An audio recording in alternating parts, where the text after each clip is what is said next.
ವಿವರ್ ನ್ಯೂಸ್ಗೆ ಸ್ವಾಗತ. ನಾನು ಬಿಜಾಪುರದಿಂದ ಎಚ್ಎಂ ಹವಾಲದಾರ. ಕರ್ನಾಟಕ ಸರ್ಕಾರ ನಗರಾಭಿವೃದ್ಧಿ ಇಲಾಖೆ, ಜಿಲ್ಲಾಡಳಿತ ಹಾಗೂ ಮಹಾನಗರ ಪಾಲಿಕೆ ವಿಜಯಪುರ ಇಂದಿರಾ ಕ್ಯಾಂಟೀನ್ ಉದ್ಘಾಟನಾ ಸಮಾರಂಭ ಇಂದು ನಡೆಯಿತು. ಜಿಲ್ಲಾ ಆಸ್ಪತ್ರೆ ವಿಜಯಪುರ ಉದ್ಘಾಟಕರು ಡಾಕ್ಟರ್ ಎನ್.ಬಿ. ಪಾಟೀಲ್, ಮಾನ್ಯ ಬೃಹತ್ ಮತ್ತು ಮಾಧ್ಯಮ ಕೈಗಾರಿಕೆ ಹಾಗೂ ಮೂಲ ಸೌಲಭ್ಯಾಭಿವೃದ್ಧಿ ಸಚಿವರು ಮತ್ತು ಜಿಲ್ಲಾ ಉಸ್ತುವಾರಿ ವಿಜಯಪುರ ಇನ್ನು ಈ ಸಮಾರಂಭಕ್ಕೆ ಸ್ವಾಗತ ಕೋರಿದರು. ಮಹಾನಗರ ಪಾಲಿಕೆ ಸರ್ವ ಸದಸ್ಯರು ಮತ್ತು ಆಯುಕ್ತರು ಹಾಗೂ ಸಿಬ್ಬಂದಿ ವರ್ಗ, ವಿಜಯಪುರ ಸಚಿವರು ಅಮೃತ ಹಸ್ತದಿಂದ ಇಂದಿರಾ ಕ್ಯಾಂಟೀನ್ ಅನ್ನ ಉದ್ಘಾಟನೆ ಮಾಡಿದರು.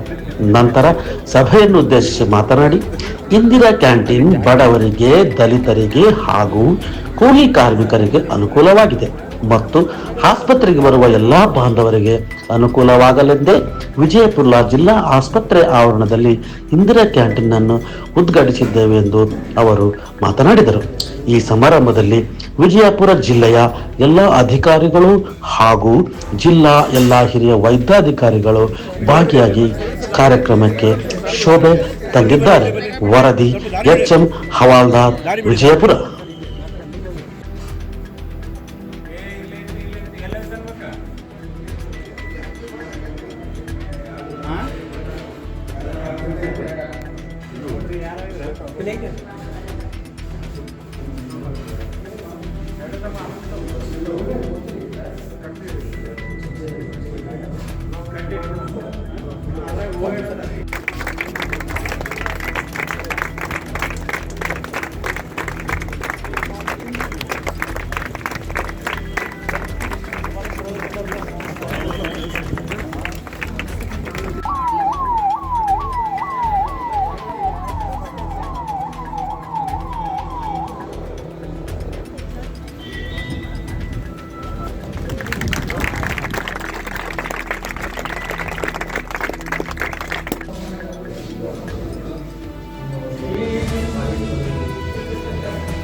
थोड़ा आगे ಅವ್ರು ಬರ್ಬೇಕಲ್ಲ, ಮೇನ ಎಲ್ಲರೂ ಬರ್ತಾರೆ, ಅವರು ಬರ್ತಾರೆ, ಸ್ವಲ್ಪ ಮುಂದುಗಡೆ ಬರ್ತಾರೆ.